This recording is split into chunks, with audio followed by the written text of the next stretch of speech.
Baik, sekarang kita cek gimana sih caranya mengembangkan resiliensi. Saya mencatat setidaknya ada 8 cara untuk mengembangkan resiliensi. Yang pertama, tentu saja apapun yang berhubungan dengan self-improvement, perbaikan diri, itu harus diawali dari self-awareness. Mengenali diri kita sendiri. Ya enggak mungkin lah kita bisa bertahan tanpa mengenali diri kita. Jadi diawali self-awareness, emosi-emosi kita, pola pikir kita, kelemahan-kelebihan kita, ayo kita kenali. Tanpa kita kenal diri kita, ya bagaimana kita bisa bertahan menghadapi situasi zaman yang tadi tidak pasti, chaos dan lain sebagainya. Jadi syarat pertama adalah membangun kesadaran diri, sadari. Saya tidak tahu dalam sehari-hari sejauh mana kalian hidup dengan sadar. Keputusan-keputusan mau hasil renungan yang matang, tidak sekedar ikut arus. Jadi sadari dirimu, sadari setiap keputusanmu. Dengan dasar mengenali emosi, pola berpikir, kelemahan dan kelebihanmu. Kalau sudah sadar, terus yang kedua mengelola pikiran.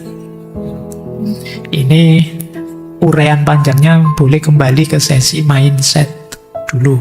Kita ada ngaji filsafat tema mindset. Misalnya gini, mengelola pikiran itu. Self-talk kita, mari ngambil self-talk yang positif, jangan yang negatif. Jadi self-talk positif itu apa? Pernyataan kita untuk diri kita sendiri. Aku sebenarnya bisa kok. Mungkin kemarin kurang tekun saja, besok aku akan lebih tekun. Ini lebih positif daripada kalian bilang aku gagal, memang aku ini ndak cakep, aku ini ndak. Ini self-talk negatif. Bikin self-talk positif. Kalian nembak ditolak, ayo. Biasa hidup itu ada diterima, ada ditolak. Sebenarnya dia ndak sadar saja sih nolak saya misalnya gitu. Dia ndak tahu istimewanya saya gitu. Istimewanya saya itu ditolak tapi tetap wah gitu. Kayak pokoknya kamu ngomong dengan dirimu yang positif saja. Seandainya ada kelemahan, bahasakan itu sebagai tantangan, bukan kelemahan yang menjatuhkan kita. Terus reframe itu kita ngasih frame baru. Kita berhadapan dengan masalah itu, kita melihatnya bukan wah ini menjatuhkan, ini enggak. Kita membacanya ini peluang untuk saya tumbuh, ini peluang untuk nambah pengalaman, ini peluang untuk latihan berani. Ini peluang. Ini reframing namanya. Jadi ini berhubungan dengan mengelola pikiran. Kemudian latihan menerima hal-hal yang di luar kendali dan mengubah hal-hal yang bisa kita ubah. Ini sama ya, di Stoik juga ada banyak pandangan itu. Jadi ini kunci kedua. Pikiran kita nanti jadi sumbernya ketenangan hidup. Yang ketiga, ya kalau ini niscaya ya, kesehatan fisik. Ya tetap kalian harus sehat. Sejernih apapun pikiranmu, kalau tidak sehat, ya lemes. Tidak ada gunanya. Pikiranmu tinggi-tinggi kalau kamu sakit. Gaya hidupmu yang sehat. Kemudian kuatkan jaringan sosial. Nyari circle yang mendukung. Jangan circle yang toksik. Nanti mungkin minggu ketiga ya, bulan ini kita membahas support system. Antara lain jaringan sosial yang mendukung. Penting adanya teman, jangan gaya kita itu tidak mungkin hidup sendirian tanpa bantuan orang lain.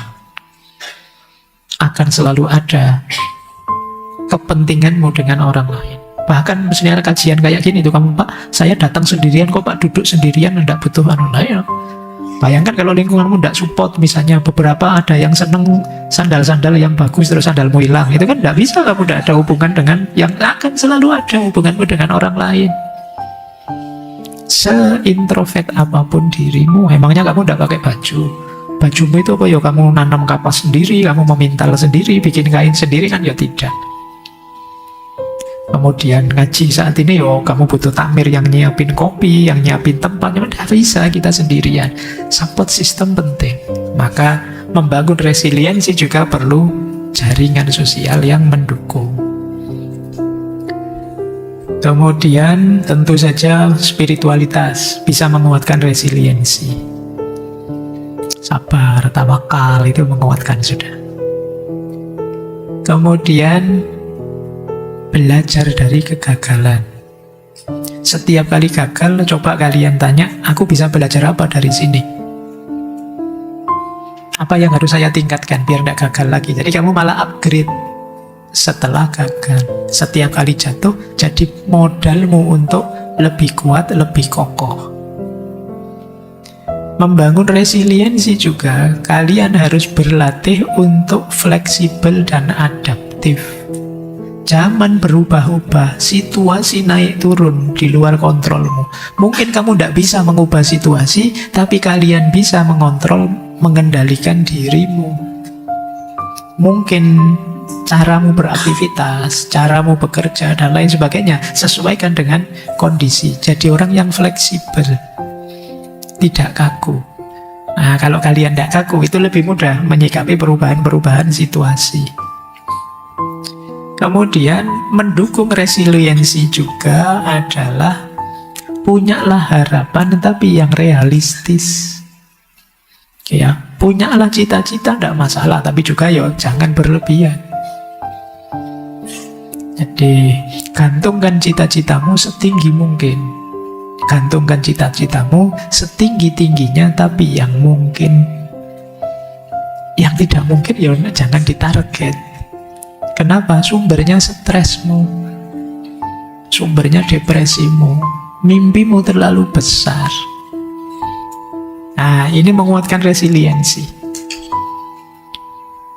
Pada akhirnya nanti saya pakai begini. Jadi itu indikator cara melatih resiliensi ya. Jadi resiliensi itu ada banyak dimensinya. Ada pikiran, emosional, sosial, spiritual, praktis, dan fisik. Yang pikiran itu berarti tadi ya, memahami, memberi makna, melihat dengan frame yang berbeda. Nah, itu pikiran. Berarti kalian cara melatihnya, melakukan reframing, latihan menulis jurnal, latihan menulis pelajaran dari setiap kesulitanmu. Itu melatih kemampuan resiliensi kognitifmu. Kemudian emosinya juga dilatih. Mengendalikan cemas, takut, marah, gimana caranya tenang. Misalnya, itu saya kasih contoh ya, caranya biasakan tidak terburu-buru. Kalau emosinya terlalu melonjak-lonjak, pause sebentar. Apa pause itu? Berhenti sebentar.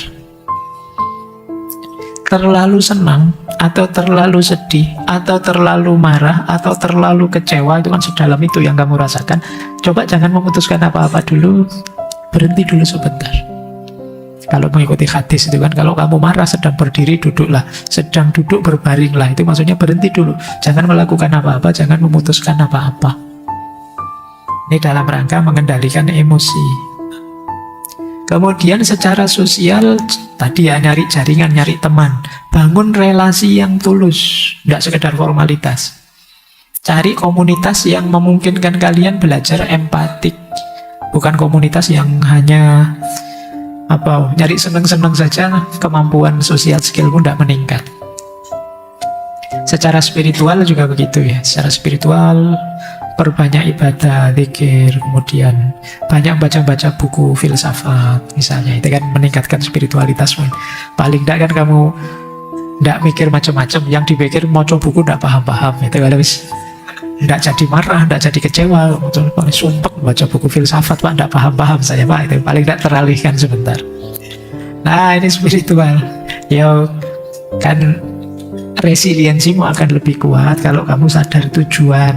Nah, tujuan itu bisa diambil dari filosofi hidupmu atau makna-makna spiritual. Kemudian dari aspek praksis atau tindakan kalian untuk bisa lebih kuat, boleh kok kalian meningkatkan kualitas dirimu. Misalnya kamu latihan digital apa, nambah kemampuan bahasa apa, itu pasti membuatmu lebih tangguh. Semakin kamu nambah skill, semakin kamu hebat, kuat. Kemudian biasakan, ini mendukung resiliensi. Kalian punya target apapun, rencananya jangan hanya satu. Ini plan A, ini plan B, ini plan C. Plan A gagal ya plan B. Plan B gagal ya plan C. A, B, C gagal semua, ganti rencana. Loh, jadi caranya begitu. Karena planmu hanya satu, ya ketika gagal selesai. Itu ya. Dan fisik tentu saja kesehatan jadi penting.